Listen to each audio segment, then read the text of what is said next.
Apple lies about preventing spying, the FBI whines about us stopping spying, and Kevin Mitnick sells tools for spying. Also, Bash leaves us crying in our beer. Security Now is next. Netcasts you love. From people you trust.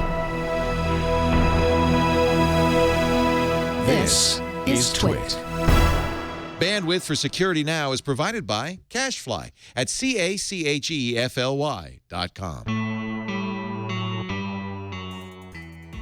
This is Security Now, episode 475, recorded October 1st, 2014.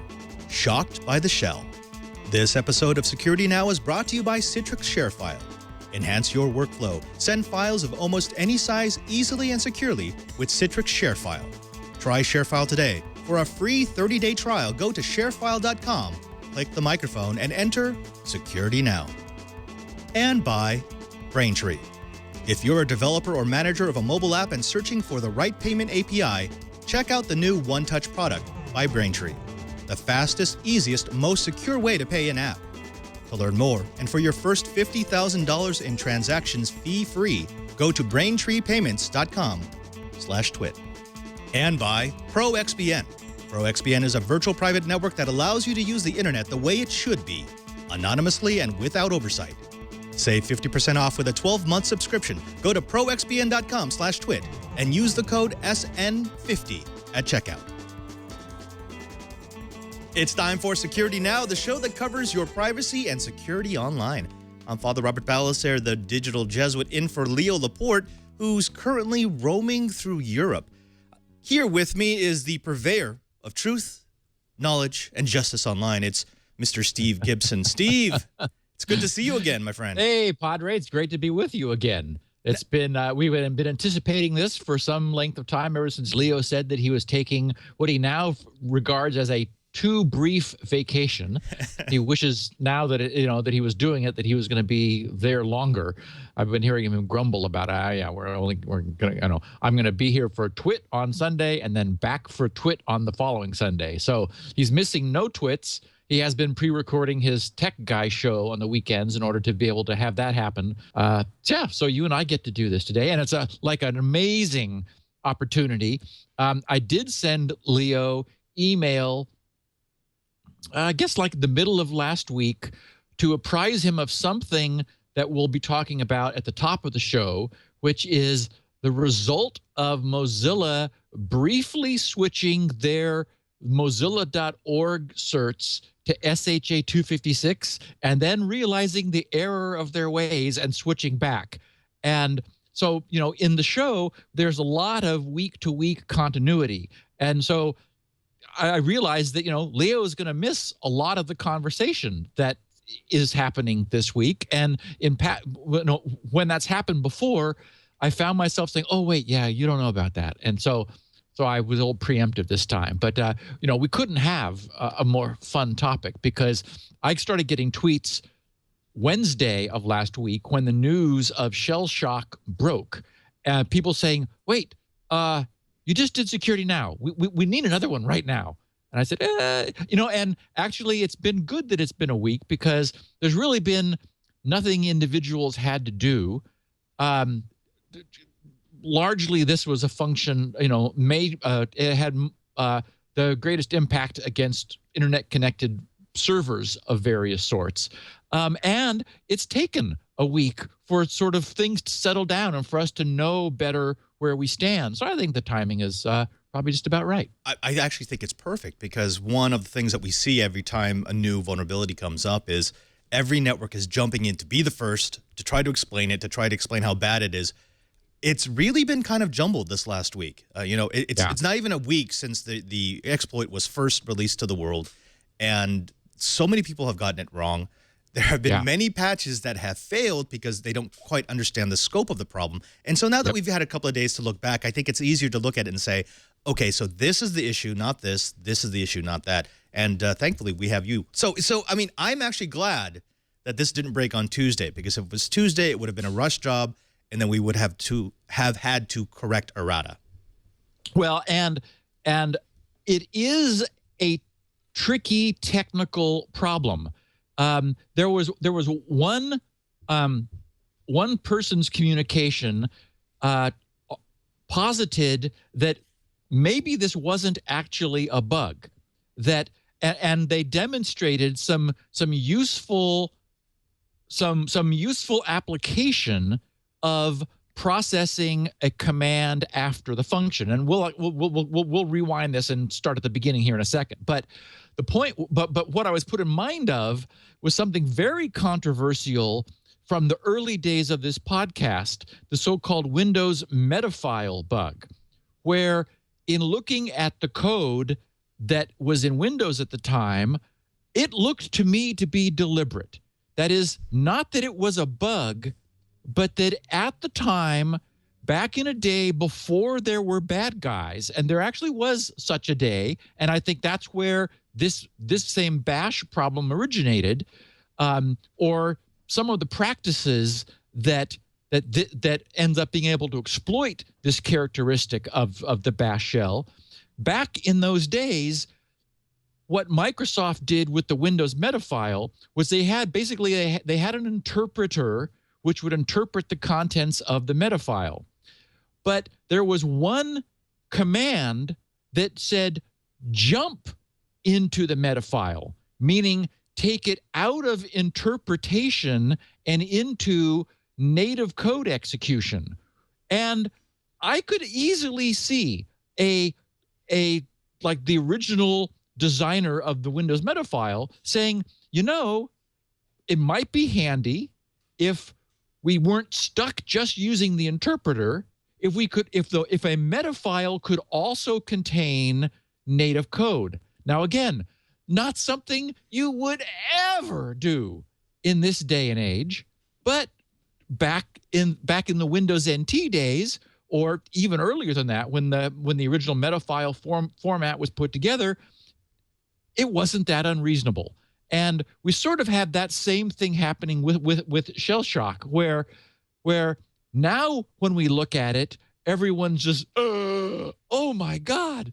But it's really, it sort of harkens from a time when it wasn't that crazy to do what is now common practice. And now we look at it, though, with our contemporary understanding of the way exploits are being found, and how, you know, what used to be innocent is now considered a horrible vulnerability. It's like, yeah, that's really not so good. Well, I mean, when you consider that the fact that the Born Again shell was released back in 1989, so I mean, we're talking about a utility that was created over 2 decades ago. Before bad guys. Before bad guys, and before we really had a concept of what the internet would be, that you would have your server facing the rest of the world. That wasn't even in the programmer's mind, and so it makes perfect sense that they would try to make Bash as functional as possible. And I think I'm right with you. I don't think this is a bug. I think this was something that someone included in the original implementation of Bash as something that, if we weren't connected to networks that we didn't trust, it would be very useful. And unfortunately, we've continued using the same tool, and it has vulnerabilities. I mean, can you imagine if we were still using Microsoft DOS from 1989 as our primary way to communicate with the outside world? You wouldn't do it. And there were people crying foul saying, oh, there's so many bugs, so many exploits, so many ways for someone to destroy your system. And it's, well, yeah, of course, because that's not what it was made for. Right. So, but the question now becomes, even if this is not a bug, even if this is intentional, why are we still using it? Well, let's talk about that. We've got some news to cover also. We'll talk briefly about Apple's OS X update, which they put up yesterday, but not with a great deal of emergency.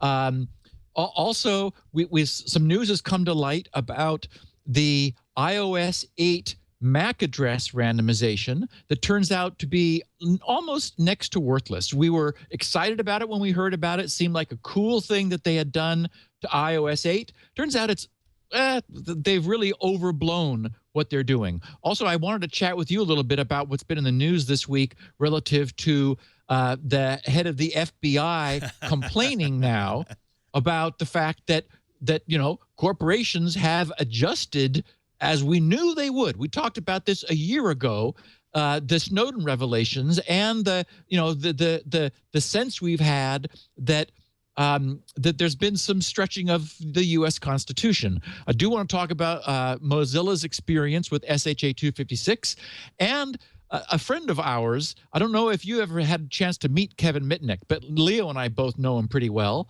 And it turns out he's opened a what he calls the absolute zero-day exploit exchange. So buying and selling zero-day exploits. So we've got that to cover, and then we're going to do lots of deep dive into ShellShock. So in other news, no real news this week. Then. It was a sleepy week.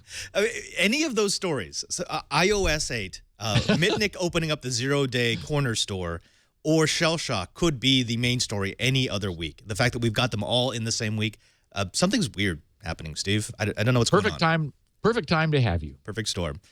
Where do you want to start? Well, at the top of the notes, I always try to put a picture now in the show notes because I post them online. I tweet the URL, although it never changes except the number increments. But someone sent me this, I think it was yesterday, and I just loved it. It's a picture of an airport security door keypad. And the trick is, can we guess the number? And I just love this because for those who can't see, it's a 3x4 keypad. The number style pad with a star and a I don't know what that is down in the lower right. Normally it's a pound sign, but the point is that it teaches us a lesson about the nature of security, because on the first day this was installed, it looked perfect.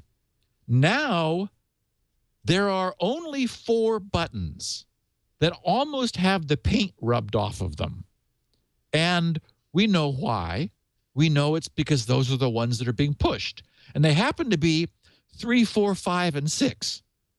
So not only do we know absolutely which buttons contain the code, but I'd even wager that this door opens with 3, 4, 5, 6. Because again, yeah, in the beginning, I'm sure no one would be able to guess that it would be 3, 4, 5, 6. They want to make it easy to remember. And so not some random combination of numbers. And if when the pad was first installed, you'd have no clue. Now you look at this, and clearly the 3, the 4, the 5, and the 6 are the most often pressed buttons there is, or there are. So it's clearly what the code is. Anyway, although you could combine that picture with a little bit of wear analysis. Gemma, if you go back to the picture, I remember someone was trying to tell me similar to this. If you look at the way that the door jamb is shaped, someone would probably be opening it with their right hand, which means they're probably going to rest against the side of the keypad. Looking at where the wear is actually happening on the key, so on the lower right-hand corner of the 4, on the lower left-hand corner of the 6, and top of the 5, and then dead center on the 3, it could be 4, 5, 6, 3, because that's where your fingers would naturally go if you were resting your hand on the side of the jamb. Good point. Good point. But yeah, I mean, the fact that even if you had to do complete guesses, you go from a 12-key keypad to a 4-key keypad. Yes. That's just now I have to look through airports to see how many of those doors look like that. Anyway, I loved it because it's just a classic failure of security, something that starts out seeming like a good idea, sort of like a fence that just sort of decays and falls apart. And it's like even the cows are looking at it thinking, if I really wanted to go anywhere, this fence would no longer keep me in. So, but fences only keep honest people honest, right? So keypads aren't really going to keep you out if you really want to get in there. And lazy cows in. Okay, so support.apple.com/downloads will take all of our Mac listeners to Apple's current support page. And the first item in the upper left at the time of this recording, support.apple.com/downloads, is Apple's apparently optional offer to patch OS 10, for the ShellShock bug. So I wanted to put that at the top of the show. It requires no reboot. It's a tiny download. It's like 3.5 meg or something. So it is easy to get. You've install it the way you install any Mac app. It just says, okay, I'm going. You have to give it your password, of course, and then it fixes itself and it says, I'm done. So it's not a crucial emergency because it's not going to be an exposure that most Mac users have. But essentially, one way to look at this, and we'll come back around to this for the main topic of the show during our second half.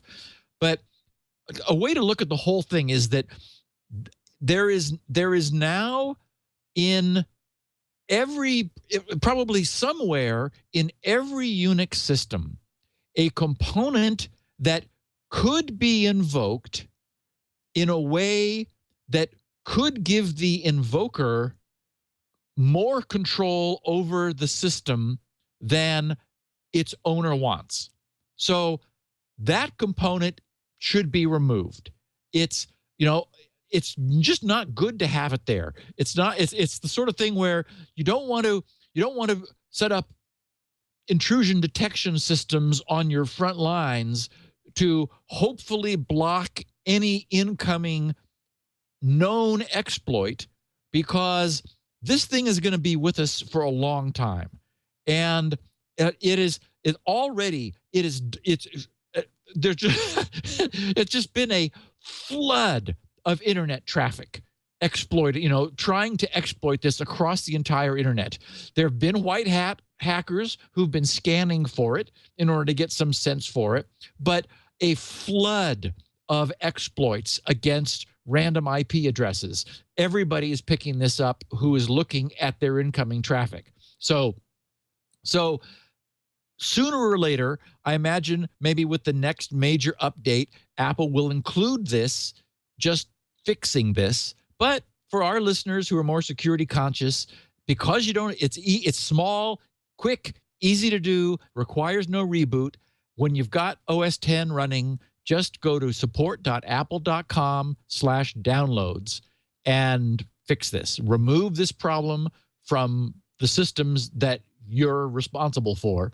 Again, not probably an emergency. It doesn't look like the typically configured Mac has a vulnerability. The only way I was ever concerned was there were some reports, and they were confirmed, of a malicious DHCP server being able to use the DHCP client in a Mac to invoke the shell and cause a problem.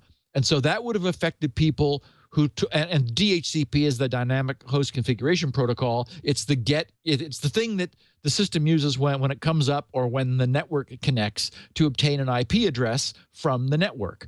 And the nature of the way some of these have been implemented did invoke the shell. And so if you were on a malicious network, that is a network with a malicious DHCP server, which sort of, hasn't been a problem in the past because DHCP wasn't vulnerable. Again, this is a perfect example of the many different subtle ways that this could still get you in the future. So it's worth removing it. I actually read a report from Incapsula. They've been a guest on one of my other shows this week in Enterprise Tech. And they were saying how just on the domains that they protect, so that's about 4,115 domains, they've seen since the attack, and this was up to Monday, since the attack was released, about 217,000 attempts to exploit Bash.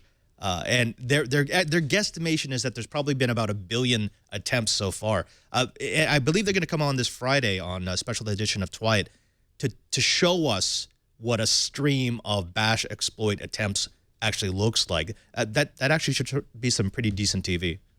Cool. I have that also at the end of our notes in today's show notes. Is from FireEye. They did an analysis, and I grabbed samples of the strings that they're seeing, and we'll be talking about that here in about an hour.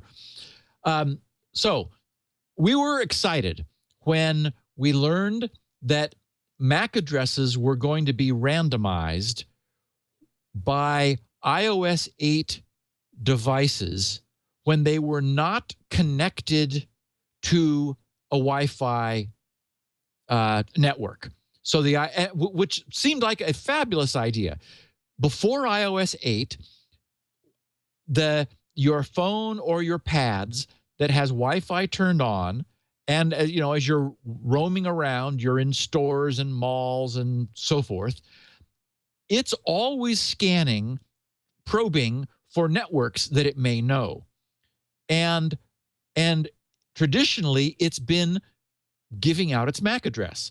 And the MAC address is supposed to be a globally unique 48-bit identifier.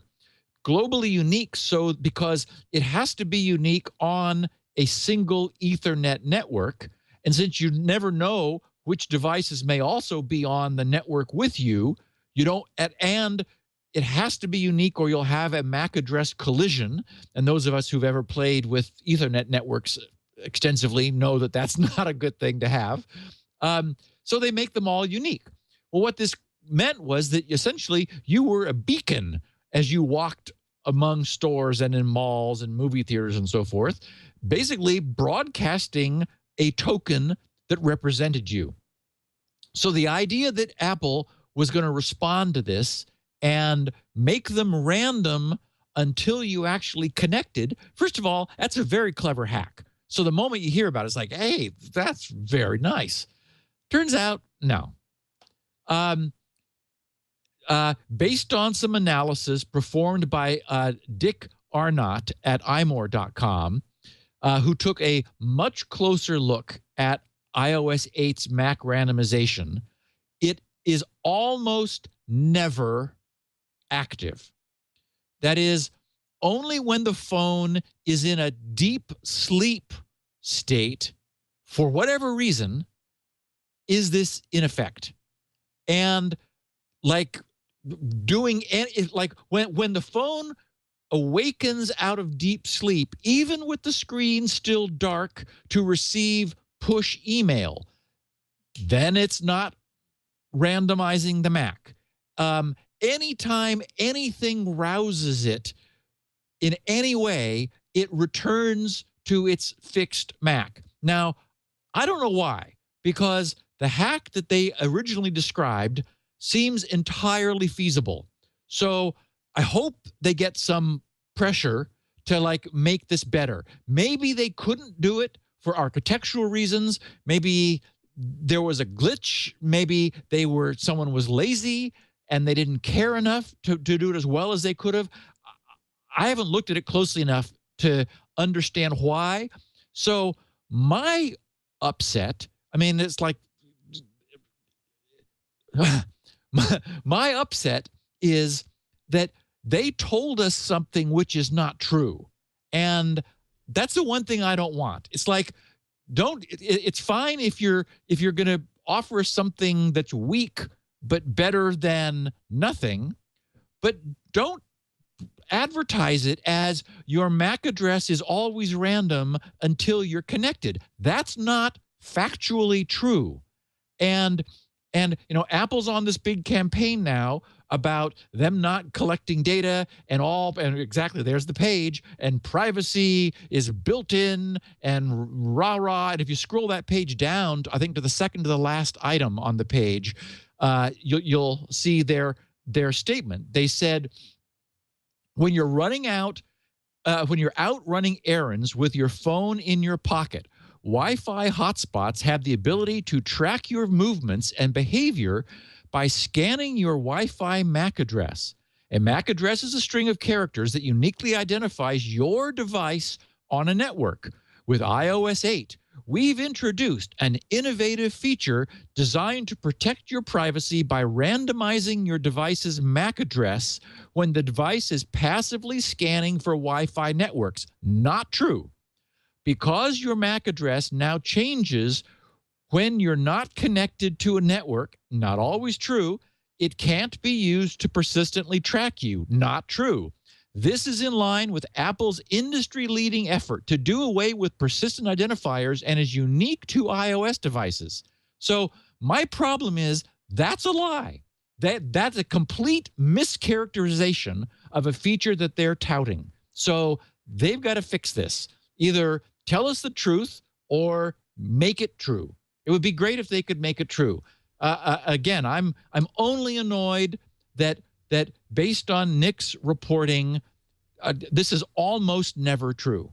Right. It's. I mean, you could make it true, but you might as well just turn off Wi-Fi. I mean, because our phones and devices are always coming out of a deep slumber to look around and see what's going on, to receive push connections, to receive text messages, to do everything that they're doing while they're operating in the background.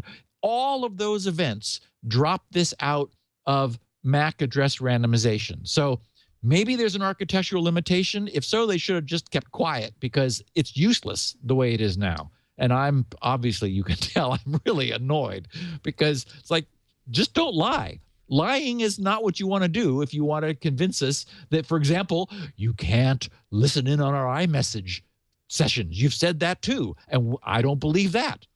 So, the only time that this would actually work is if your smartphone wasn't acting like a smartphone. I mean, the whole idea behind carrying your phone with you is that it's going to be able to notify you when something important is happening. You're getting an email, you're getting an iMessage. Well, any of those events is automatically going to put the phone in a mode where this isn't going to be applicable. Right. But even then, what it sounds like to me is when I heard about this, I thought, oh, cool feature. Actually, I'd really like to see that. I thought Apple got it right. But this sounds as if this was just a PR thing. Some PR person was talking to an engineer saying, well, what are some of the new features that you're working on? And they heard privacy. They said, great, we'll sell that. And the problem with doing this, and yes, you've said this much more passionately than I have, is that if you try to sell people on security features that turn out not to be security features, then the security features you actually have, I have no reason to trust you that they actually work. Exactly. And so, I mean, they've sold something. They've said you can no longer be tracked with your MAC address.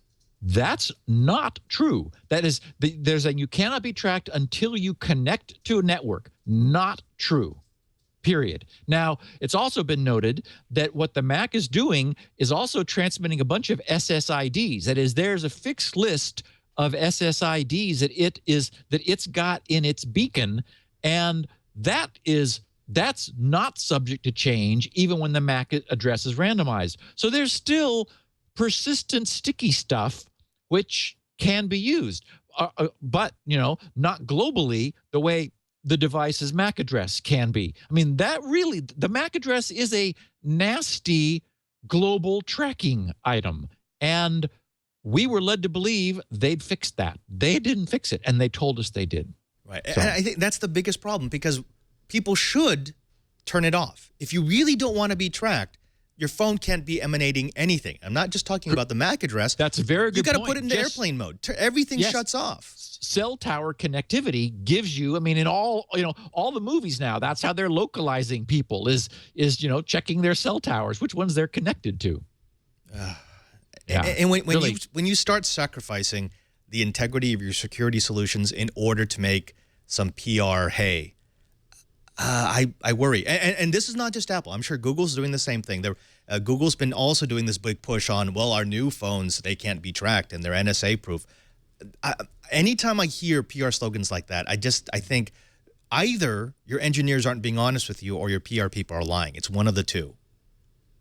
Well, yeah, and in fact, this comes back to the famous comments about iMessage. Tim made them on what's his name show on PBS. I can't think of the talk show host. Charlie Rose. Yes, on Charlie Rose. He made a big point of saying we cannot intercept iMessages, except we know that they manage the keys. That is, when we send a message out, they provide the other party's public key, which we use to encrypt messages for the party. So it's true that they cannot decrypt those messages.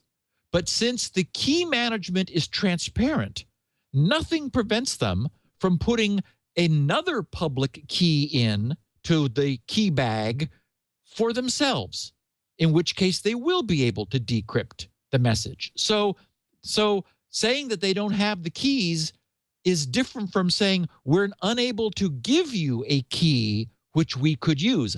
They clearly have the ability. So again, it's like, well, yeah.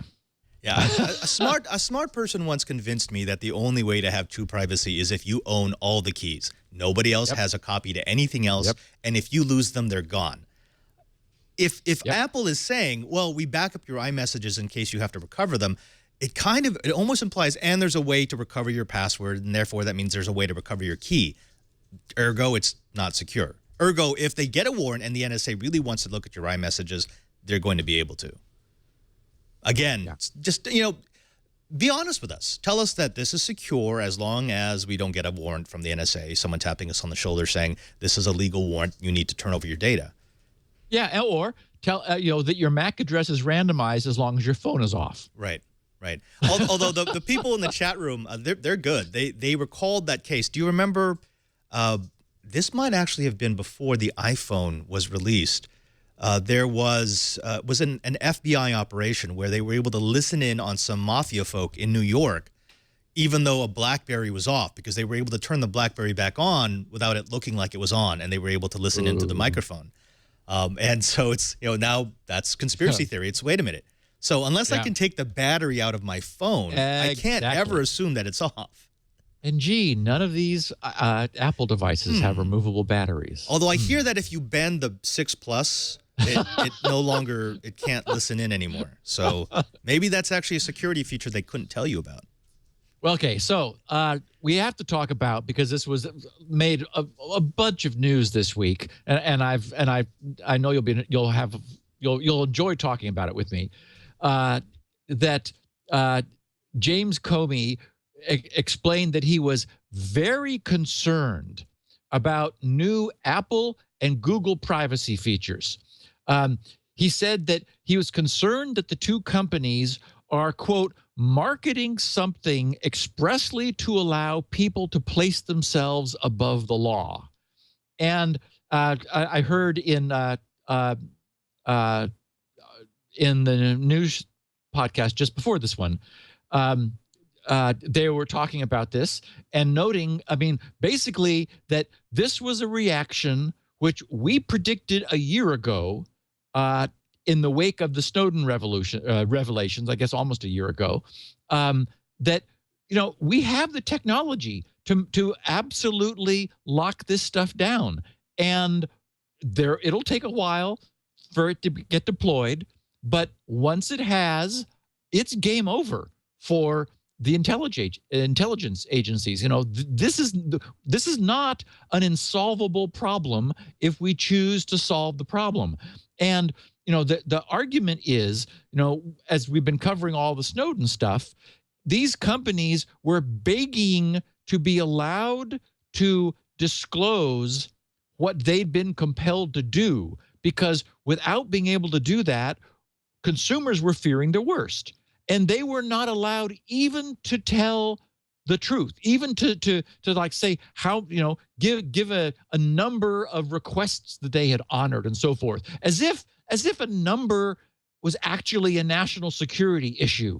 Basically, the federal government has, I think, by any measure, pushed their position way too far. And so now they're complaining when the technology companies have reacted, giving their customers what their customers want, and which, unfortunately, for law enforcement is all too readily possible. I'm going to play minor devil's advocate here. I don't believe this. Good. I believe in privacy. I believe that you own your data. I believe that if you take the steps and are willing to put the resources into locking down your information, then it should be locked down. Take a step back, and let's go before the Snowden revelations. You could honestly argue in a forum without some major lash out that the government had the right in extreme cases to be able to read communications with a warrant.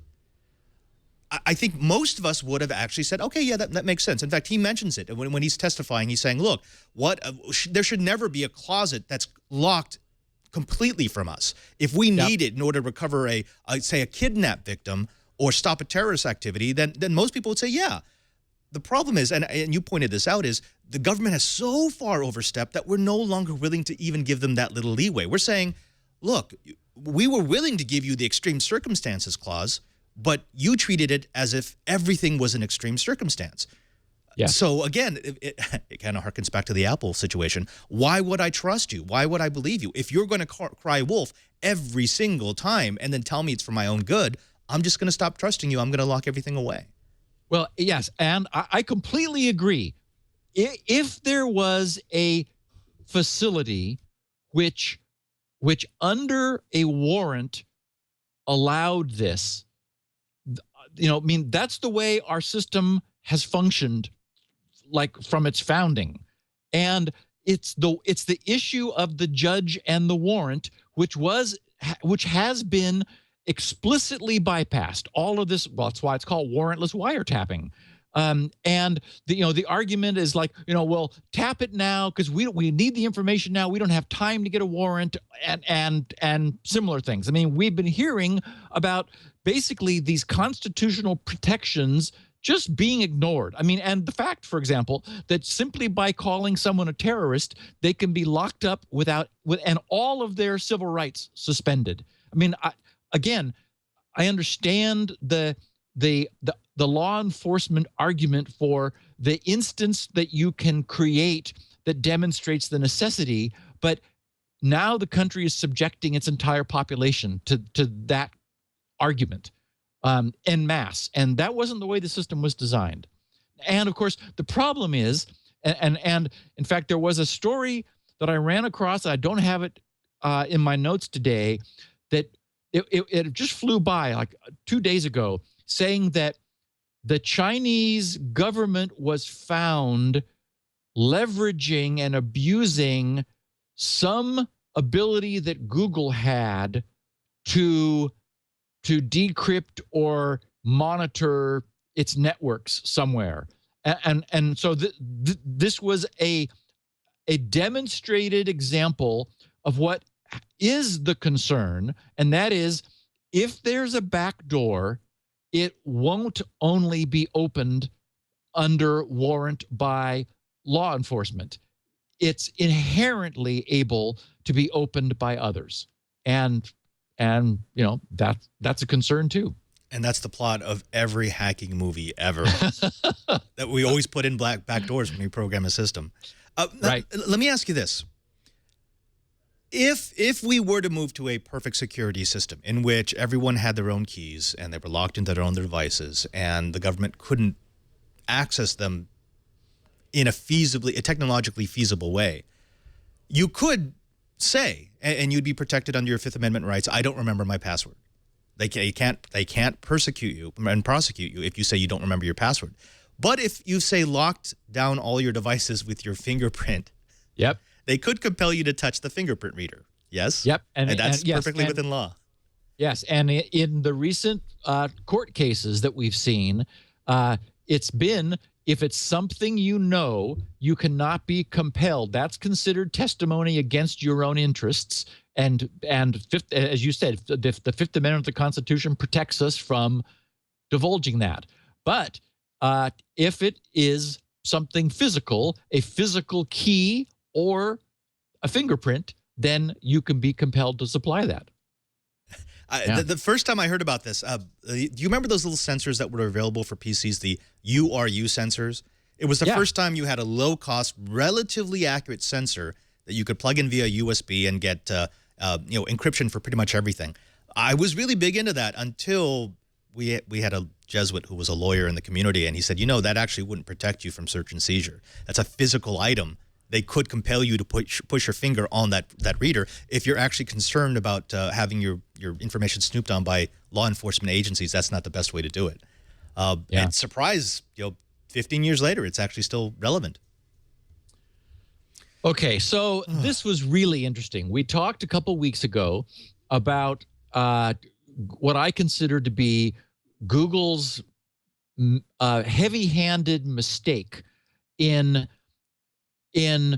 announcing that starting next month, now this is October 1st, so in November, they're going to accelerate the deprecation of what they consider to be unsafe security certificates, web server identity certificates signed by SHA-1. They're saying that the SHA-1 signature is no longer strong enough to protect us. And Microsoft has already said they're going to stop honoring them starting in 2017. That's the hard deadline that the industry has accepted. We received that information from Microsoft back in November of 2013, so almost a year ago, and nobody complained. That gave us all of 14, 15, and 16, 3 years to know that SHA-1 would be no longer supported by Microsoft. And Microsoft is a large enough presence that effectively means no one else can use them effectively. So Google decided to just be preemptive, to march this way forward starting next month. And in a series of releases of Chrome, starting with 39, then 40, then 41, they're going to incrementally alarm their Chrome users about the certificates that sites are using now, that have certificates signed using the SHA-1 hash, even though they are signing all of their properties. All of the Google servers are now signed with SHA-1. They're not changing that. There's no indication that they are. And in fact, now we know you can't really. I loved this little bit that I saw on Mozilla.org under Bugzilla. Two guys in a dialogue chatting about Mozilla's attempt to switch their servers over to SHA-256 today. Someone named Jake Mall first posted SHA-2 certs on www.mozilla.org cost us around 145,000 Firefox downloads per week. Chris, I have a typo on my notes. It's Chris Moore said, yes, please don't change SSL certs on www.mozilla.org without checking with www or Keyprod, I guess two people that are known, as we killed 1 million downloads recently by switching to SHA-2. A lot of the world is still running old browsers and come to our website to get Firefox. Jake replies, let's reissue the cert for www.mozilla.org as SHA-1, expiring 2015-12-31. That gives us the maximum amount of time to support old users without breaking Chrome or IE.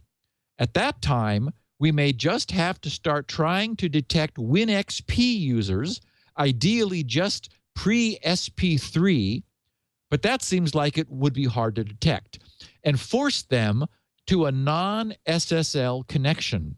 He writes, sucks, but better than giving them an error and making it impossible for them to download Firefox.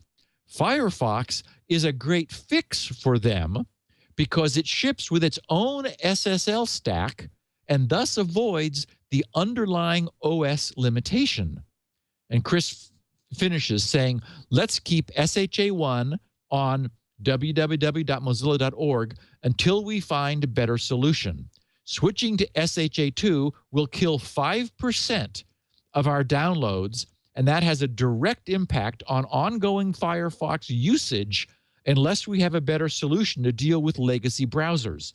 Let's start the discussion now in a separate bug on how to handle legacy browsers before December 2015. But Steve, and in fact, wait a minute. I mean, I understand why they want to do this. This was a bit of a panic on their part.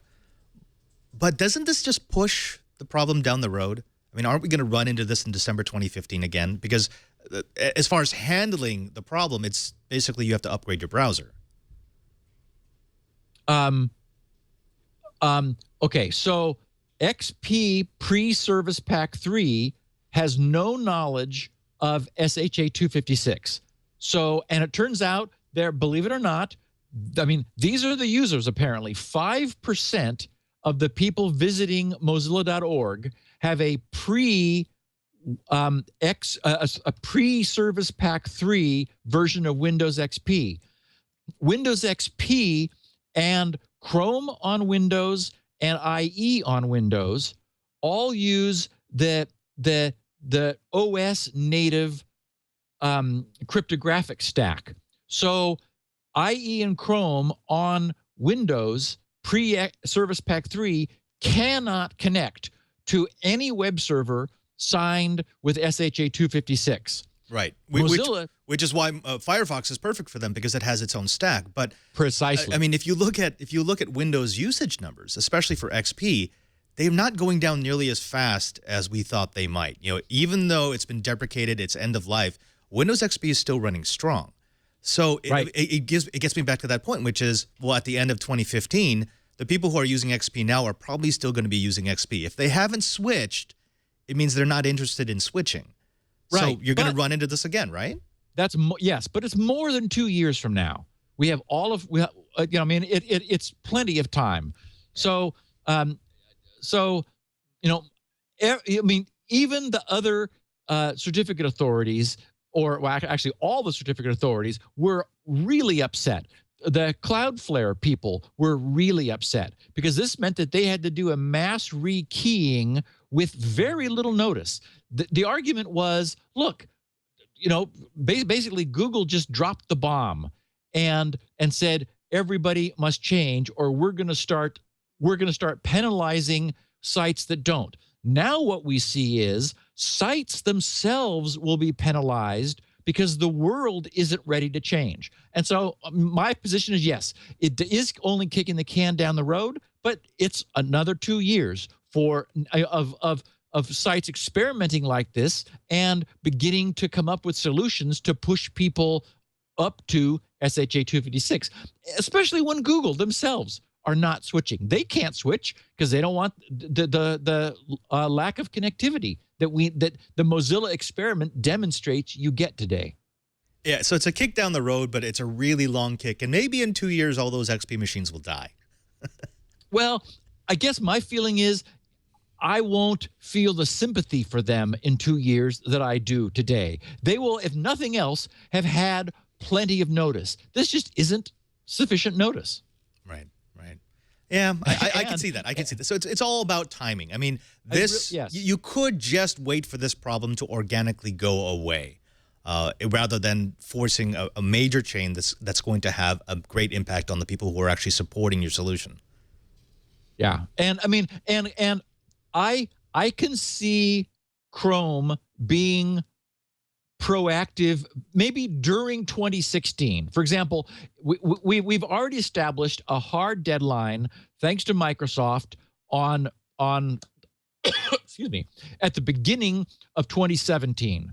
So it would be beautiful during 2016, for the year leading up to that, for Chrome to start warning people and thus warning the sites through their visitors that this is looming. But Chrome is doing that in 2014. They're doing it this year. They're doing it next month. They're starting this. So they're overachievers. yeah. So I did talk about our friend Kevin Mitnick. But Steve, Kevin. before we get there, while we are talking about encryption and security, I'm hoping maybe we could mention a friend of the show because they help to do the same thing with the files that you might be sharing. If you've ever worried about someone peeking in on your files, well, we've got ShareFile by Citrix. That's right. Now, let's talk about what ShareFile is. A lot of other programs that do syncing and sharing of files are they're fantastic. They're good, but they don't have at their core this idea of securely sharing files, making sure you know where that file is going, who it's going to, and whether or not it's been opened. And that's what ShareFile by Citrix is all about. Of course, businesses need to share. They need to use some sorts of attachments, documents, spreadsheets, PowerPoints, contracts, photos, and more. And we need that information to be received. In other words, you have to make sure that the people who are supposed to get the information that you're sending to them actually open the attachments. They read the email. They read the document. They look at the spreadsheet. But with file size restrictions, with bounce backs, with security breaches and clogged inboxes, it doesn't always happen. It's, in this day and age, with so much data going back and forth, can you truly guarantee that that person in receiving or that person down in the engineering department is going to get your memo? Well, you can if you're using Citrix ShareFile. Citrix ShareFile sends your attachments as secure links so that you can send files of almost any size with the highest degree of security, and you receive notifications as to who is downloading your files and when. So you can say, look, no, I know that you read this file because you opened it last week at 4:32 p.m. Citrix ShareFile is easy to use, and it integrates into any business, no matter what your business model may be. Plus, with Citrix ShareFile, you can access files from anywhere, from your laptop, your tablet, or your smartphone securely. Now, we use Citrix ShareFile here at the Brick House, again, because we demand a bit more, well, precision out of the way that we share documents back and forth. We want to be able to know that all the hosts are up to date with the latest advertisers. We want to know that the people who are handling the graphics have actually opened up the buys so that we know that the things will be ready. The assets will be in the TriCaster when we go to show. Well, with Citrix ShareFile, not only do we have a confirmation that the file's been read, but they can confirm back to us, and they can make sure that we understand that the data has been received. Folks, it's just a better way of doing business. So here's what we want you to do. We want you to try Citrix ShareFile today. They've got a free 30-day special offer for listeners of Security Now. Go to sharefile.com, click on the microphone at the top of the homepage, and enter the code SecurityNow. That's sharefile.com and type in the code SecurityNow. And we thank Citrix ShareFile for their support of Security Now. Steve, Kevin Mitnick. Yeah, you know, I mean, I guess the world considers him, or at least in the past, one of the most notorious hackers. He was jailed, I think, for about 4.5 years. He spent many months in solitary confinement.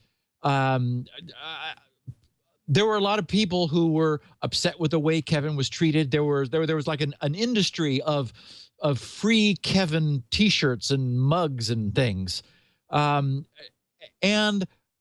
Leo and I both know him. We've met him. He's really a nice guy. I mean, he's really a nice guy.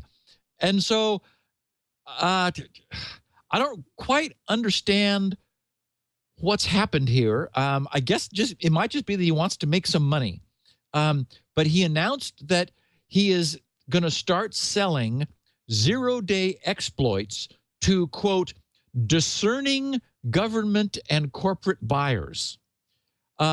These will sell for no less than $100,000 each.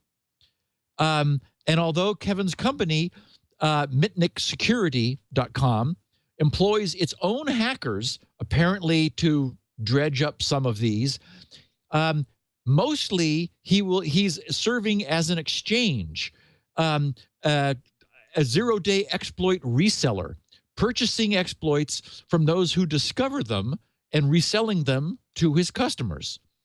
I don't know. I'm just sort of at a loss. It just seems, you know, he was regarded as, I think he was wrongfully regarded as a black hat. Then he sort of was wearing a white hat for a long time. And I'm afraid now it's sort of gone to dark gray because, I don't know, this seems to sort of endorse the notion of zero-day exploits. And I mean, it gives entities a means of acquiring them. There are different things you can do. You can sign up to be on a notification list so that I guess if you were Microsoft and they acquire a zero-day exploit for Windows, Microsoft will have some notification means. The problem is that dramatically reduces its resale value. So it's against Mitnick Security's interest to notify Microsoft, because then Microsoft can patch it. And the only reason to buy a zero-day exploit is either to preemptively patch a problem, and $100,000 is a lot of money to pay for that. Seems to me the market is clearly in exploits which are going to be used as, maliciously or for surveillance. Somebody who has deep pockets is going to be paying $100,000 for zero-day exploits, and they're going to want the largest window of exploitability possible, which means there's got to be something in the agreement saying that this will be kept absolutely secret until something. So anyway, it's an interesting site if anyone's interested. He calls it the Absolute Zero-Day Exploit Exchange at mitnicksecurity.com. And there's a lot more to read about it for anyone who's interested. I just thought it was interesting and, maybe a little troubling. Can I pay for the 0 days with Bitcoin? And that's really all. Now, let's get serious here for a second. Let's talk a little bit about how the security researcher field has traditionally worked. And I know plenty of security researchers. In fact, one of the ones I've been following recently, have you met a man by the name of Dan Geer? Name I know. Yeah, he was the keynote speaker at Black Hat this year. Okay, I'll talk about some of his theories a little bit later, because that actually ties in the Mitnick. But, if you're a security researcher, especially if you're a sponsored security researcher, so you work for one of the main research companies, typically you look for these 0 days. You look for these bugs. You publish a report. So you show exactly how it's used. You show exploit code. Demonstrate it. You demonstrate it. You offer it to the company that's vulnerable so that they can patch it. And then you make your money off of selling your consultancy to companies to say, look, are you sure you're patched? We can do all of your vulnerability testing. We've developed the software that will allow us to look through all your systems and tell you where you are and are not vulnerable. And typically, if your security research company is able to find these zero-day exploits or these bugs in a timely fashion, then you make a decent amount of money. That's security researcher. Yep. What Kevin Mitnick is doing is arms supplier, because there is no disclosure. There is none of this old world, I'm researching so that I can make the world a better place. It's, no, I'm researching so I get paid. Yes. And you touched on this. No one's going to pay $100,000 except a company trying to exploit another company, or a government trying to exploit another government or its own people. And it really, you know him. I don't know him except by reputation, but I've always seen Kevin Mitnick as sort of like, he's the anti-hero. He's the guy who fought the government. He got away with it, and he, smirk. He's still doing what he's doing. This it feels so wrong. Yeah, it's sad. I mean, this is not the Kevin that I remember. So like I said, I don't know what happened. Wow. Yeah. At Black Hat, I love your analogy. I think arms supplier it's absolutely apropos, because we're no longer in a world where the internet is optional and where the notion of cyber warfare is an abstraction. I mean, it is surprisingly real. I'm lagging behind a little bit. I'm a little bit more still old school, where it's like, oh, come on, really? But yeah, really. At Black Hat 2014, Dan Geer made a statement that sent chuckles and then some nervous chuckles through the audience. And that was, he thought that the U.S. federal government should actually buy up zero-day exploits and then release them. That should be part of their job. Their part of their job should be to keep the infrastructure of communications safe. And if that meant buying up zero-day exploits from hackers who would otherwise exploit them, basically give their money on the front end and rather than on the back end, then they should make that part of the responsibilities. It's interesting that because I know Kevin was there. I'm wondering if he heard this and said, "Okay, that's not a bad idea. How about this? We'll sell it to you, and if you're a good government, you'll give it to your people." One of the oddities of the software industry that has existed from day one is the license agreement that says we're a company selling a license to use our software. You're going to pay us money to do so, but we're not going to give you any warranty of any sort over its merchantability or fitness for use or the fact that it has or has not any bugs. So, car companies would love to have that deal. So would, drug manufacturers and all kinds of other commercial enterprises that are producing property and intellectual property. Somehow the software business has always had this hold us harmless clause in their license. And I guess they're able to do it because of the power that they inherently have. Microsoft was in a position to say, okay, so don't use DOS. Good luck. Don't use Windows. Good luck. You had no choice except to relinquish all right. But it's weird here we are in a situation where, and this comes from what you were saying, that a company is a commercial company with incredible amount of cash, like Microsoft, is producing a series of operating systems and programs, Internet Explorer, Office, Outlook, Express, oh my Lord, that is completely vulnerable for years, creating all kinds of damage. And then people are suggesting, well, maybe the federal government should further inoculate them by purchasing the bugs in their code and selling the solutions back to them. It's just like, what has happened? How does any of this make any sense? It's just so upside down. But that's the deal that software's always had, is just, a zero liability situation. Nobody else has it. That's actually another point that Dan Geer made in his talk, which is he wanted accountability for security. Specifically, he said, look, we understand that developers are going to have bugs. Bugs are part of programming. But he believed in a world with total transparency. He wanted zero transparent failure. So when you have a software solution that fails, it is your responsibility to make sure that people know about it as soon as possible. That's shining the light on 0 day. 0 days don't exist if people aren't afraid to tell people that, yeah, we failed. Yeah, kind of strange. Now, did you see the little shot that Kevin Mitnick took? If you look at the Wired story, there was a security researcher. Do you know Christopher Soghoian?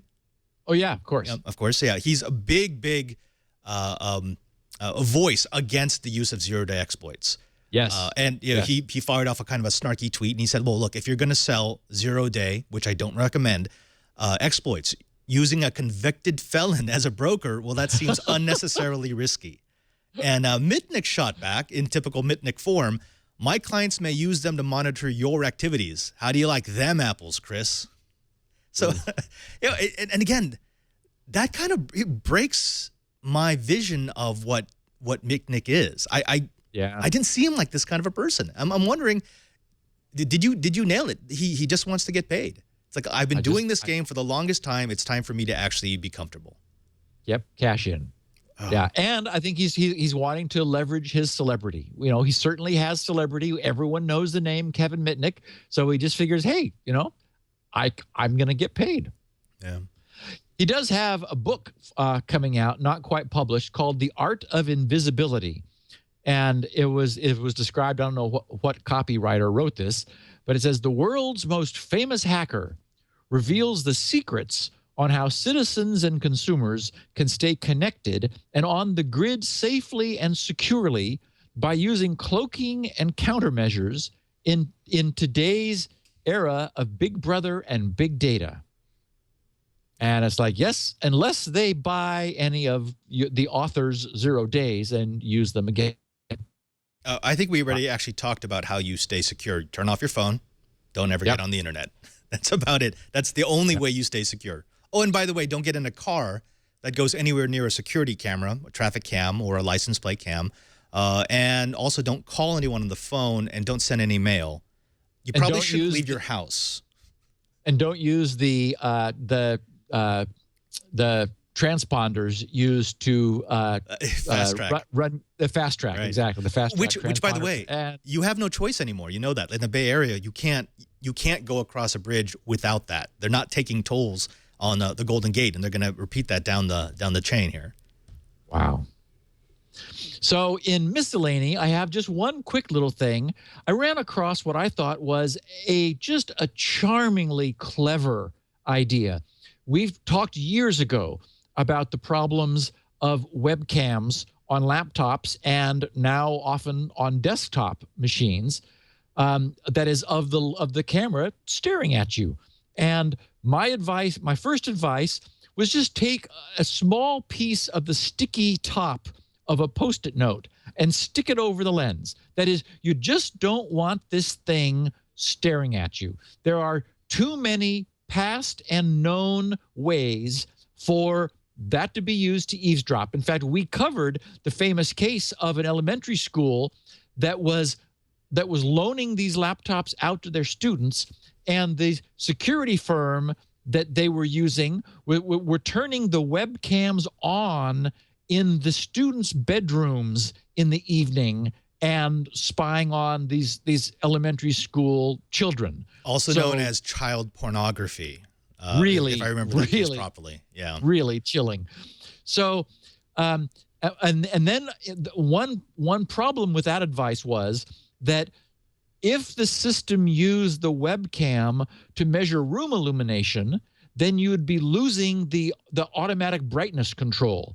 So then the second generation solution was use a piece of the frosted Scotch tape that would completely frost the image so nothing would come through, yet allow the light through in order to still give you brightness control. Somebody came up with just a simple, elegant, I just loved it, solution. I tweeted it. It's on Kickstarter for only $5 for anybody who can't do their own. I actually have a fascination with magnets, so I've got just a huge library of magnets. But yeah, you're showing it now on the screen. It's called Nope, N-O-P-E, and it's Nope Live Free on Kickstarter. So imagine two very thin disc magnets that are stuck to each other. And they naturally just sort of roll around each other. They're stuck edge to edge, not flat, but edge to edge. One of them is sticky, is adhesive on the back. You stick that just to the side of the webcam hole, and then the other one is able to sort of roll around, but easily roll and just sort of stay put. They sort of naturally stay put over the webcam hole. It's so clean. It's very elegant. If you're a person who never uses your webcam, then yeah, sticky tape probably makes sense. But if you're, like a frequent, say whatever it is you're doing is like several times a day you're using Skype, then it'd be nicer to have essentially a cover. We've talked about covers that you could slide open and close. This one you just sort of roll the other magnet off to the side, opening the shutter essentially, or bring it closed again. Anyway, just wanted to make sure our listeners knew it's very simple, very clean. I mean, you could, if you find a source of magnets, you could just do your own. But anyway, I thought it was great. So thank you, Mike Cunningham, for tweeting that and for bringing it to my attention. And And the Kickstarter is doing really well because it's just, it's capturing people's imagination, saying, hey, I think that's kind of a cool idea. Yeah, it's simple and it's elegant. It actually looks kind of nice. But, Steve, I need something to cover over the microphone. I'm actually more concerned about what they'll hear rather than what they'll see because my laptop's always closed.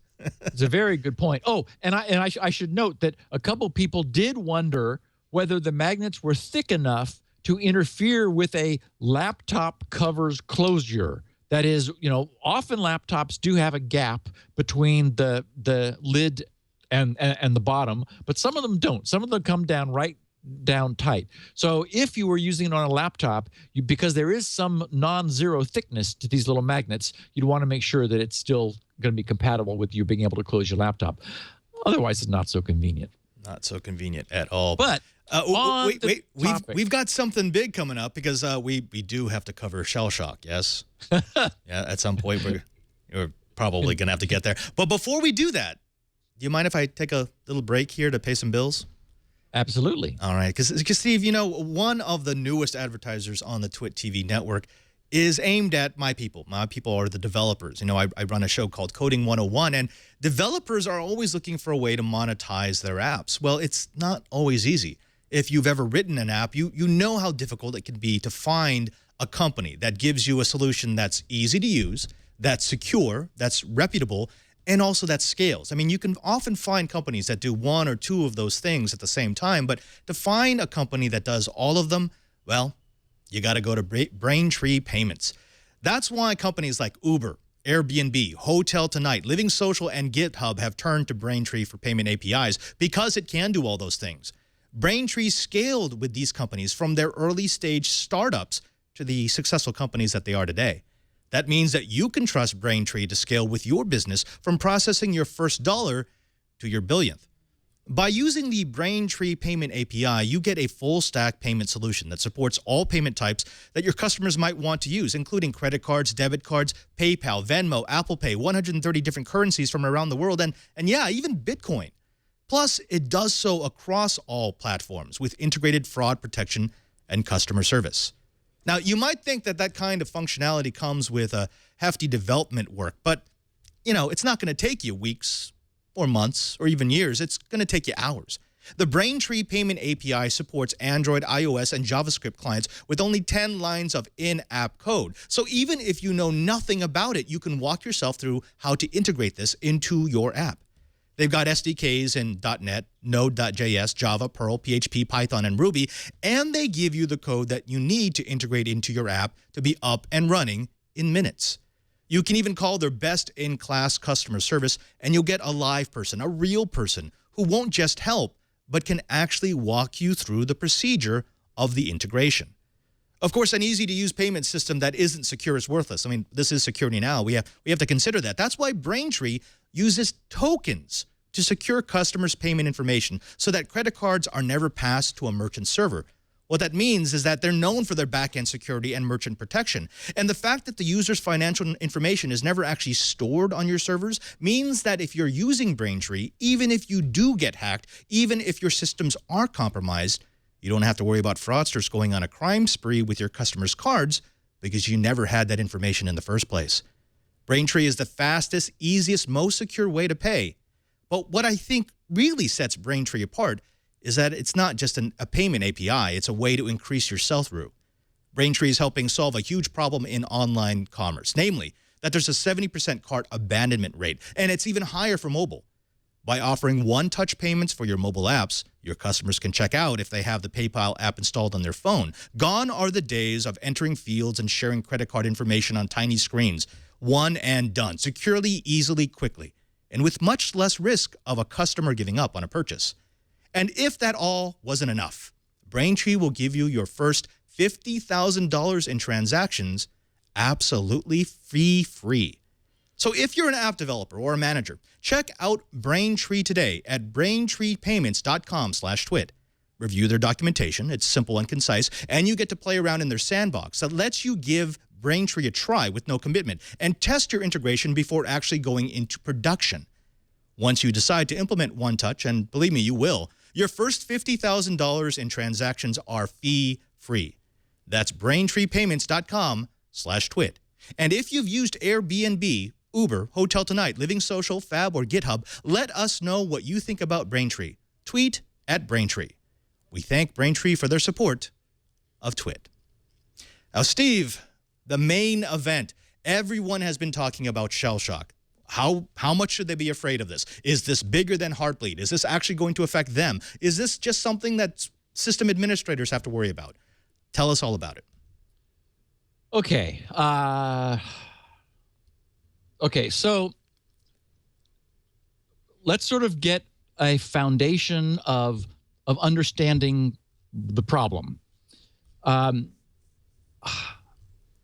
Unix has, that is, to give some underpinnings for those who aren't Unix developers and hackers and users and so forth, and understand how this happened. Unix has always taken a sort of a toolkit approach involving the invocation of multiple small separate apps. That's just sort of the way that the Unix culture of development works, is you have a bunch of simple, capable tools, and you script them together, you build up an ad hoc solution to solve a problem. There are sort of two main ways of communicating between these separate pieces. One is to pass things on the command line, either as arguments or so-called piping, where you pipe the output of one of these into the input of the next in sort of a chain, and each one processes it in some fashion and then passes it on to the next. Another convenient means of passing arguments is to use the so-called environment. The environment is the wrapper around the executable, and among other things, the environment can have name value pair variables, meaning that you have a name equals a value, and really extreme flexibility over what the values are and what the names are. People who have been around for a long time will remember back in the DOS days, like the path variable that tells the operating system which set of directories to look for executable files in. There's a large set of standard environment variables which the operating system and applications refer to for their own operation, but they can also be created on the fly. And we can think of it sort of like a named scratch pad where data can be placed and then another program can be invoked, and it looks in the environment for the variables, for the parameters and the arguments. Well, the bash shell, which, as you mentioned earlier in the show, is decades old. It processes the environment when it starts up. It's become very powerful over time, and even back then, it was scriptable. You could write small programs in it. You could use it to invoke other programs, so it could sort of be the hub.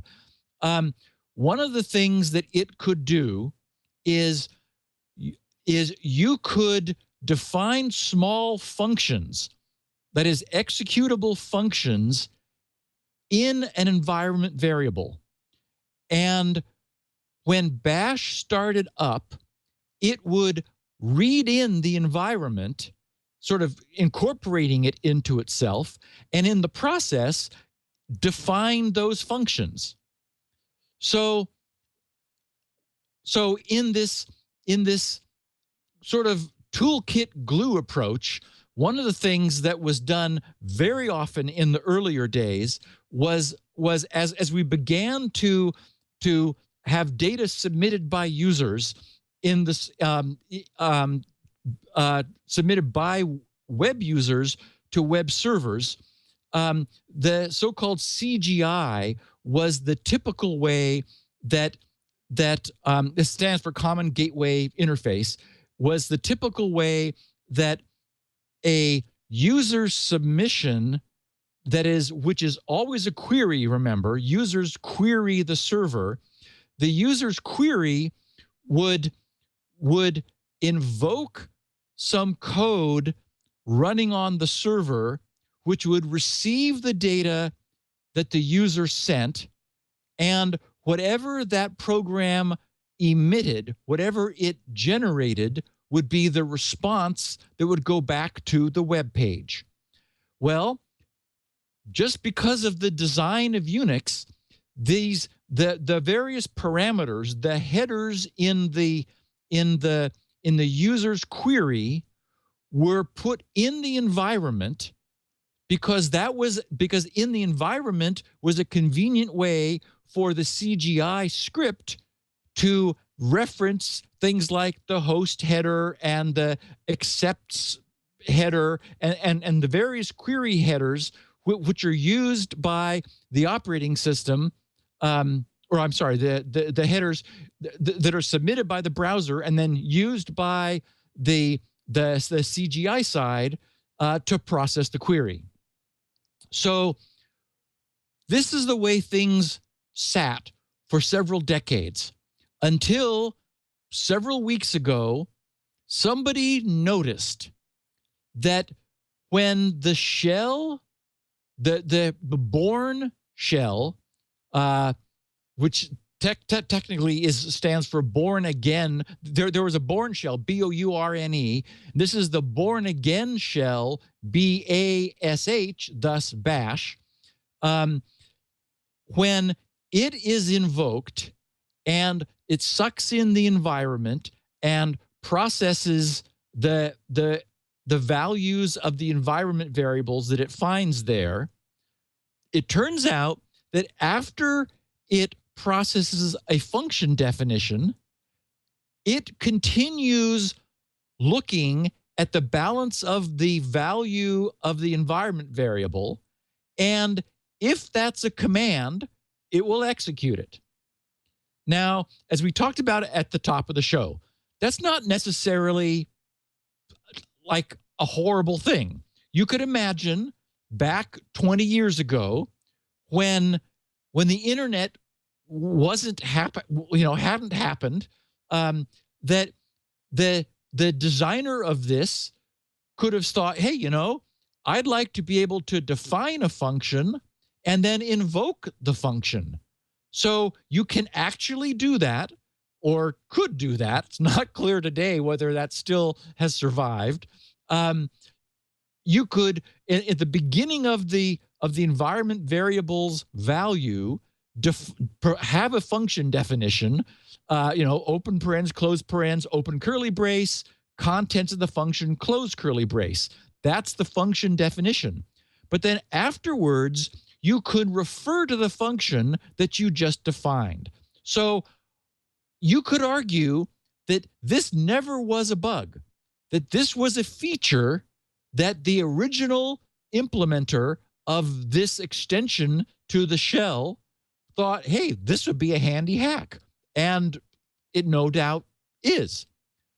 And it's entirely possible, just due to the nature of everything else going on, that this is sort of an relatively obscure feature of the shell that wasn't being used very often, that nobody just noticed until a few weeks ago that over time, as the internet did grow and mature, applications using the internet continued to also use the shell.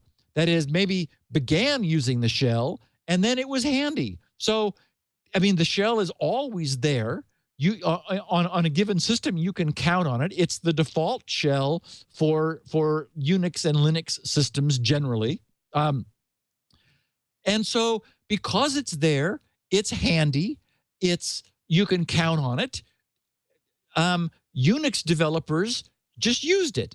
it became one of the tools that internet-connected things took advantage of to do some of their processing. And so the nature of what became thought of as a bug, certainly an exploit, although it may have been an exploit by design innocently several decades ago, was the observation that if anything that a user outside of a remote user connected to a server, if anything they did could allow their actions to create values in the environment, and then either in that same event or subsequently, they could get the born shell to be invoked. They could use the fact that even a null function, that is to say, open parens, close parens, open curly brace, semicolon, which is a null statement, close curly brace, that's a null function. But then the balance will be handled like a command. And if they could write that variable and something that they subsequently did invoked the born shell, they were essentially, it's hard for me to even say it. They were essentially executing a command of their own design remotely, with the privileges of the shell, which in many instances are root or much higher than restricted privileges. You know, Steve, so, I have no trouble believing that this was a feature. I mean, it does sound useful if yes. I put myself back in 1989, 1990.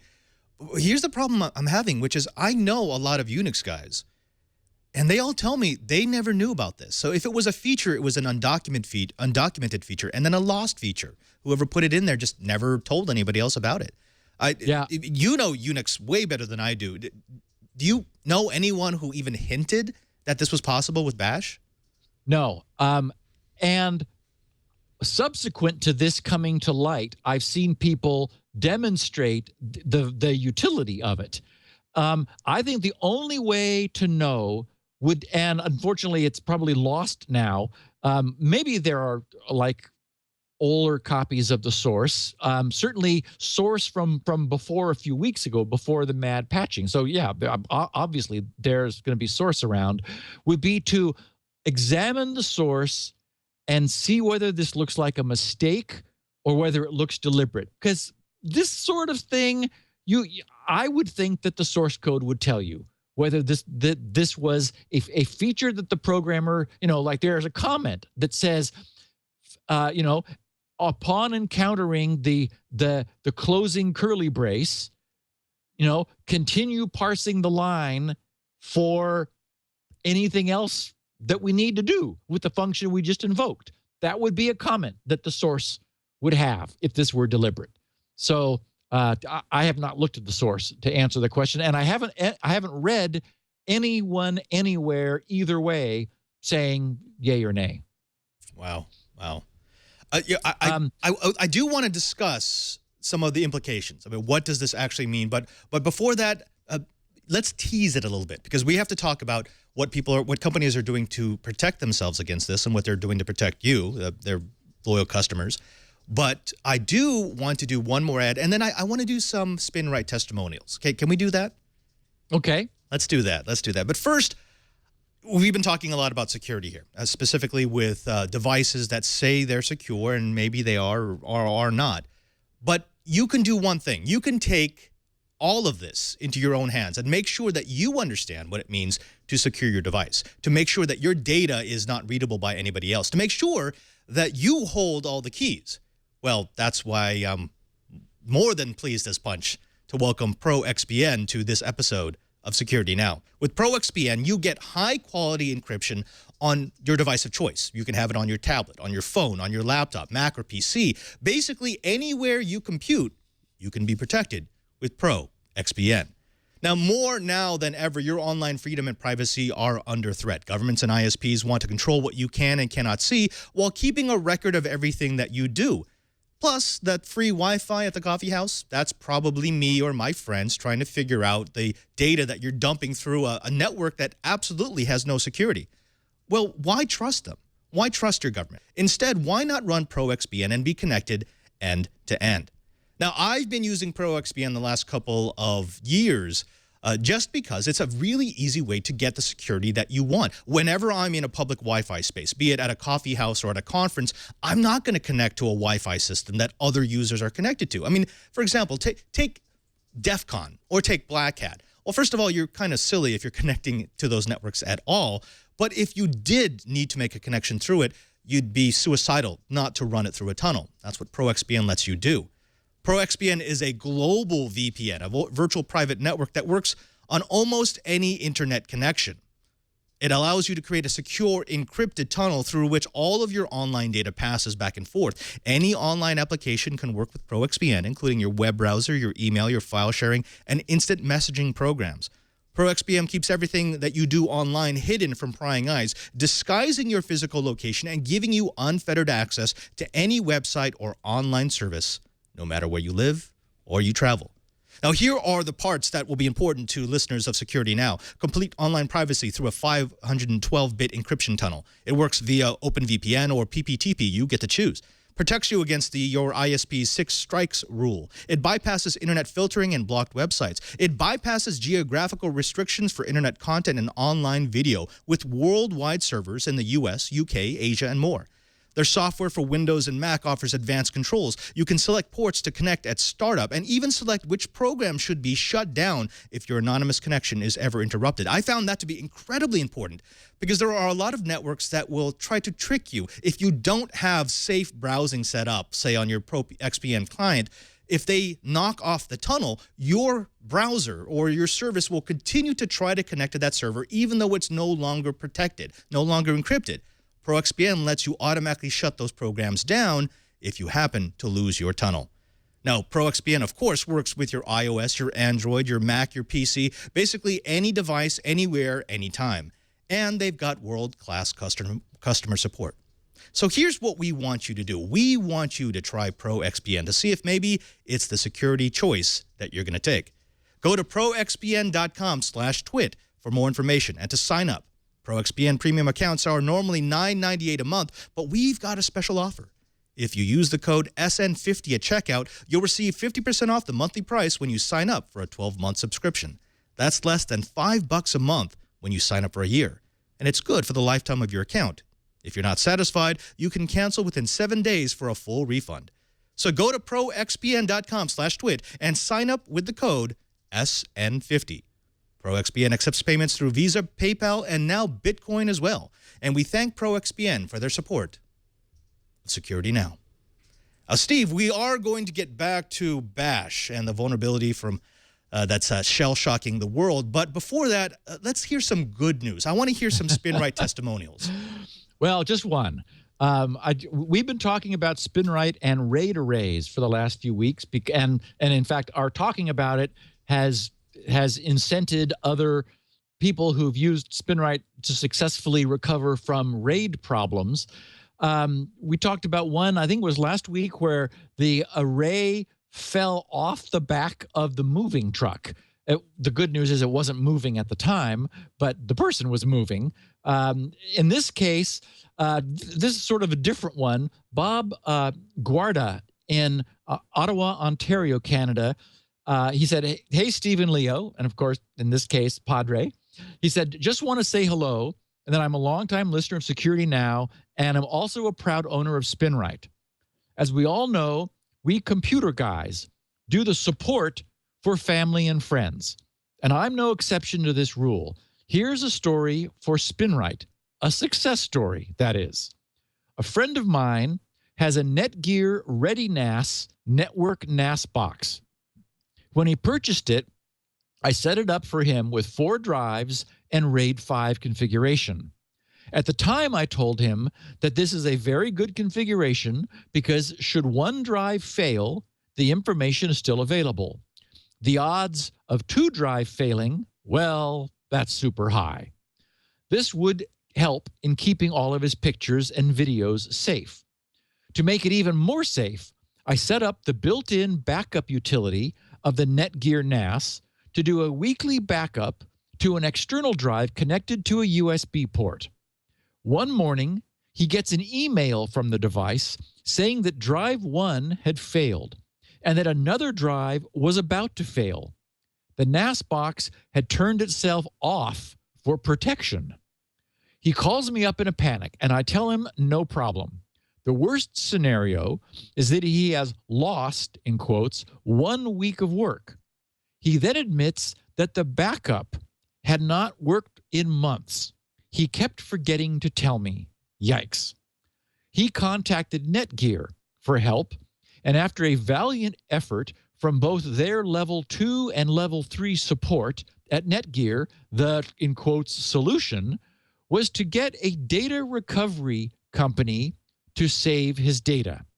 It appeared that drive 1, 2, and 3 were all dead. When he inquired at a local data recovery establishment, cost was $3,000 starting, no guarantees. Yikes, he writes. Then I recommended, he says, then I remembered that SpinRite does not care what the file format is on the drive, be it NTFS, FAT32, Mac OS, Linux, or RAID. It does its magic. So I said to my friend, you have nothing to lose since you already lost it. He agreed and let me attempt to save his data. So I did drive 1, 3, and 4 at level 2, at SpinRite level 2. Drive 2 was giving me the click of death, and the computer would not recognize the drive. I figured, well, it's supposed to be RAID 5. If I save the other drives, the Netgear box should rebuild. I replaced drive 2 with a new drive and placed the freshly SpinRited, he says, parens a new word, drives back into the NAS enclosure. I powered up the unit and voila, the RAID started to rebuild. After the RAID finished rebuilding, all of his work files and most importantly, the videos and pictures of his 2 kids were available. Thank you, Steve, for making such a great product. And keep up the great work you do with Leo with Security Now, one of the best sources of security information there is out there. Thanks, Bob in Ottawa, Ontario, Canada.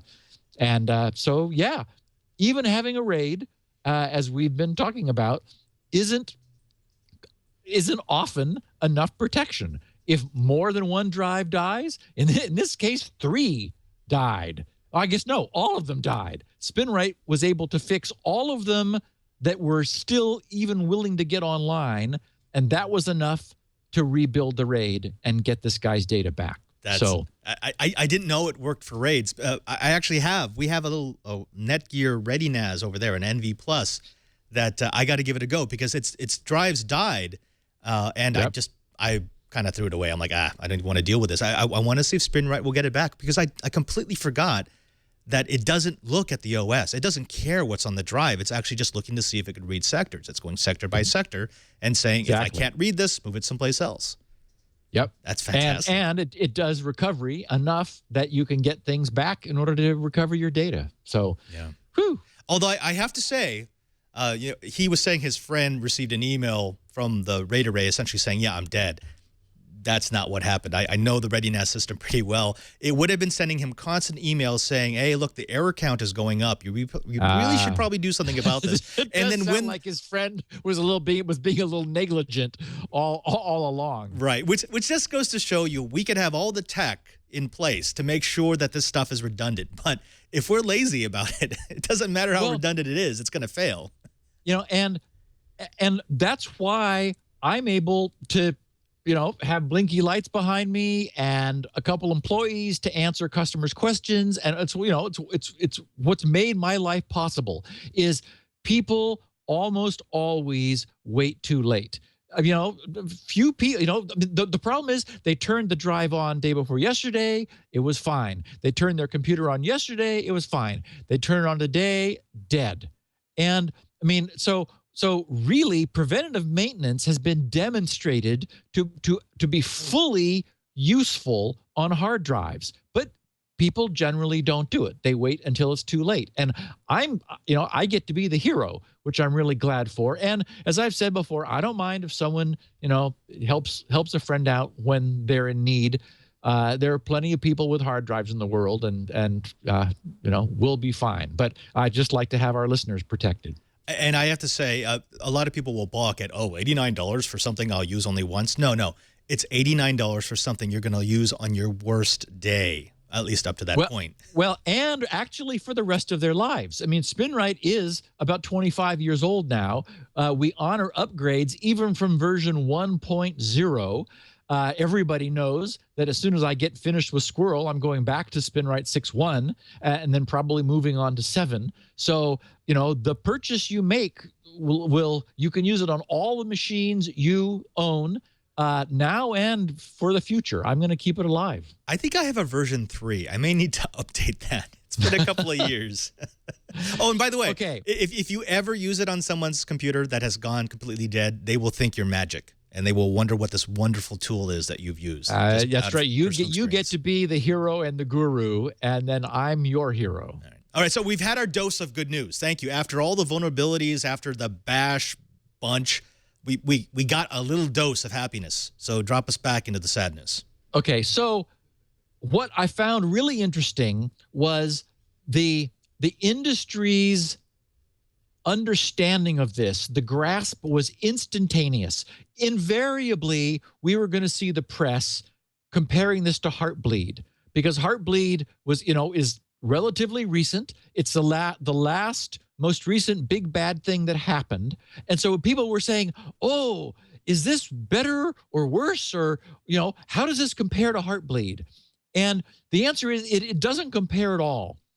The way to think about Heartbleed is that there was some concern that if a hacker tried really, really, really hard, really fast for a long time, they might end up capturing a buffer that contained some sensitive keying information from a server. After the initial announcement of the discovery of this potential buffer overflow, there were security researchers who said the region of memory that you capture is unlikely to contain anything. So Cloudflare, among others, they put up a couple test servers and said, see whether you can crack this. The answer was yes. Hackers were able to obtain keys after a lot of hard work. They got lucky. And in fact, there was another exploit. I'm forgetting which one it was, but a few weeks ago, we talked about one that was big and bad and was believed to have been another exploit of Heartbleed against that organization, a machine at that organization. As I remember, it was a router. It wasn't a main server. It was something in their network, like a VPN server or something. But something was exposed to Heartbleed, and keys were extracted. Oh yeah, they were able to get VPN authentication keys and then get onto their network and then perform the intrusion that way. So, okay, so that's the nature of that. This is completely different. This is if you find a server that is vulnerable, and it's trivial to find them. You can send them pings with your own IP address, and it will ping you. And when you get pinged, oh, I just executed a ping command on a remote web server. I can execute any command I want. Consequently, This thing got a 10 out of 10 on severity, a 10 out of 10 on impact, a 10 out of 10 on exploitability. The access vector was remote network, the worst it could be. The complexity was low, the worst it could be. The authentication, none required. I mean, across the board, this was red. I mean, this was unbelievably bad. And whereas when Heartbleed first was announced, you know, everyone sort of said, oh, that doesn't sound good. We know buffer overflows are not good, you know, but we're not sure you're going to get anything of any value. Well, and then it took a while for, you know, 2 people to demonstrate, oh, we tried for a week and 100,000, you know, billion gazillion queries, and as fast as we could make them, and we captured some keys. This is, you know, I basically sent out some probes and 3,000 servers replied, and that was only in a small piece of the internet that I chose to check. And I could have executed any command with relatively high privilege on any of those servers. I mean, this is night and day, amazingly bad. And my very favorite hack is one that the guys at FireEye found. They looked at their blogs and posted a number of the so-called techniques that they saw. My favorite is a no malware reverse shell. You send a query to a web server, which is just get/CGI-bin/. So you're making a query at the root of the CGI bin directory. Oftentimes, something is there to pick up the query and run. You give it a specially formed, the query gets a specially formed user agent string, meaning that the CGI interface will take the user agent header in this fake query of yours, stick it as an environment variable called user-agent, and then the value, and then what you give it is a command. It's not common knowledge, which is to say many people are unaware of the fact that Bash actually has built-in commands for sending and receiving network traffic. You need no other software to be installed in the system. Bash itself can send and receive network traffic. This simple command causes it to open essentially a reverse shell to the IP you provide on the port you provide. So you're an attacker. You open a terminal session listening on a port. You send this command to a remote machine, causing its bash shell to connect to you on this port in interactive. -I means interactive mode, and you now have an interactive session with the root shell in this remote machine, and it works. And not only does it work, it's really easy to make it work. There are a lot of hacks that require timing, luck, and more than a little bit of skill. This is, as you said, if you send out pings, you can find a bunch of vulnerable machines, throw the code at all the machines and see which ones respond and start up that interactive session, and you're in. You're essentially sitting at the keyboard. You have the dream. Yes, you have the dream of every hacker on the planet, which is an interactive command line inside the heart of a server, a remotely located server that you just got access to. So you can do anything you want. You poke around, you start sending all the log files and the passwords file, and I mean, it's unbelievable. Yeah, this is not Heartbleed where, okay, I might be able to capture some of the communications. Maybe I'll even get a credential that will let me in. This is, no, I'm not waiting for you to do something stupid. I can just take over. This is not a back door. This is a front door. This is the front door. The thing that gets me about this story is as you said, it's got legs. This, if I were still doing anything questionable, this would be the entry point for an advanced persistent threat. Yes, I wouldn't use it right away. I would just make sure that I'm deep enough in the system, I've got enough privileges that I'll be able to exploit something later on when I want to. That's what I would be doing a rush to get into every system before it gets patched. So, yes, now we know the nature of the problem. Here's the reason this thing has legs is it has breadth and depth. The problem is that there is a vast ecosystem of stuff on the internet. Of course, famously, the Internet of Things. Now, the IoT devices tend to be much leaner than, big iron servers. So, and Bash, because it has all these capabilities, is a big shell. There are much smaller shells which tend to be more often used in consumer routers and, unfortunately, in light bulbs and switches and things.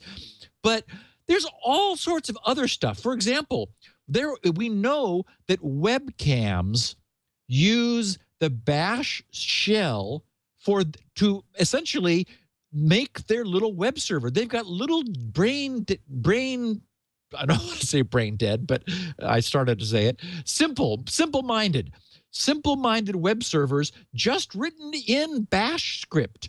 So webcams that you can connect to can probably be taken over.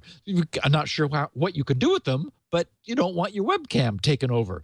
The point is that the shell is universally omnipresent, and there are all kinds of things globally sitting on the internet connected. And it has been the habit of developers who are just putting together a quick hack for one thing or another to use the shell and to use some of these powerful features without understanding. And the problem is a lot of this stuff gets baked into products, it gets baked into firmware, or that was 10 years ago. And the developer who knows that's what he did is gone on to greener pastures. He's moved on to other companies. Yet this stuff is sitting there on ports waiting for connections open to exploit. Not just port 80, not just 23, not just, the common ones, but appliance ports and random function ports. The problem is this is just scattered throughout the infrastructure, the deep infrastructure of the internet. And that's why why we're going to be encountering this issue, I predict, for years to come. It's going to take a long time for this to drain out of the internet. And to some degree, it never will. There's going to be an internet support group for IT administrators who are right now, they're trying to think of every box they have sitting in a server, every forgotten piece of equipment that they haven't patched, they haven't updated in the longest time because they never thought it was important. Because I guarantee you, if I go through my inventory, I can't remember every box I might have that has this vulnerability. Yeah. Imagine how far back this tool goes. That's how much time there has been to forget that you're using this on a box that's now going to become a vector for infection of your network. Yeah, in fact, the intrusion detection systems immediately updated their patterns, trying to look for this open parens, close paren, open curly brace, not much inside, close curly brace pattern, and catch it at the border. The problem is there are many ways of obscuring that and other ways to get this in. And so it's in general, that's better to have that than not. By all means, have that. But you can't count on it. And there are doubtless devices that are not behind IDSs. I know. Actually, I was just thinking about that. I have a few IDSs running in Brian Chee's Colo right now that I'm pretty sure have this Bash vulnerability. Now, that would be ironic. Someone just owned my IDS. Steve, is there any good news? Is there some good news about this? I mean, of course, people have been applying patches, and the patches have worked like gangbusters, right? Yes. Okay. So the very first patch came out and didn't solve the problem. Then this is one of the neatest things about open source. What I love about open source, I think more than anything else, is what happened this past week. Yes, it's unfortunate that this thing sat for 2 decades, and no matter how many eyes were looking at it, nobody was looking at this particular aspect to see the problem. So we could argue that open source, and I mean, this is not the first time we've seen a failure of open source. I mean, you know, the Heartbleed vulnerability itself was introduced 2 years ago by a well-meaning programmer making a change where he didn't do a range check and should have. So even the fact that it was open didn't protect that from happening. What I love about open source was the pile-on effect, because everybody on the net simultaneously had access to the source of bash in mass, multitasking. Everybody attacked it at once.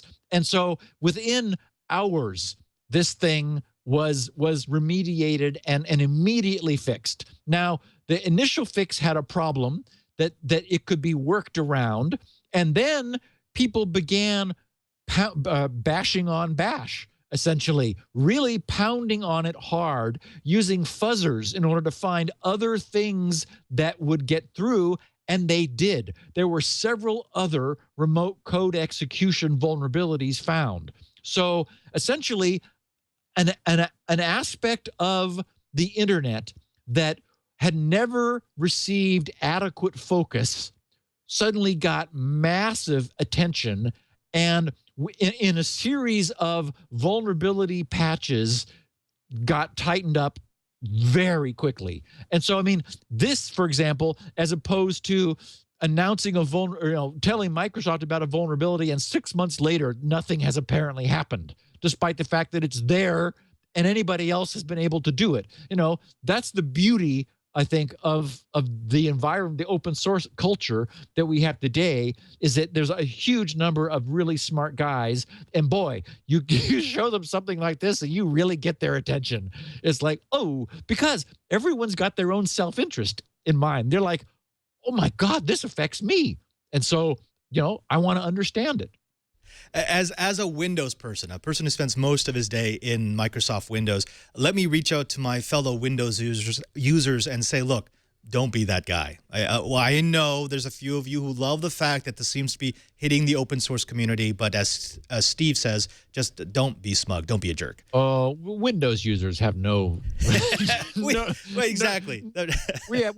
Our pride has been smashed out of us a long time ago. Security Now spends 51 days of the year on Windows and 1 week of the year. Well, actually, I'm messed up with weeks and days. You know what? I think you've just bashed my head. The Unix problems are the exciting ones, I think. Because they tend to be, breathtaking problems, whereas the Windows ones are okay.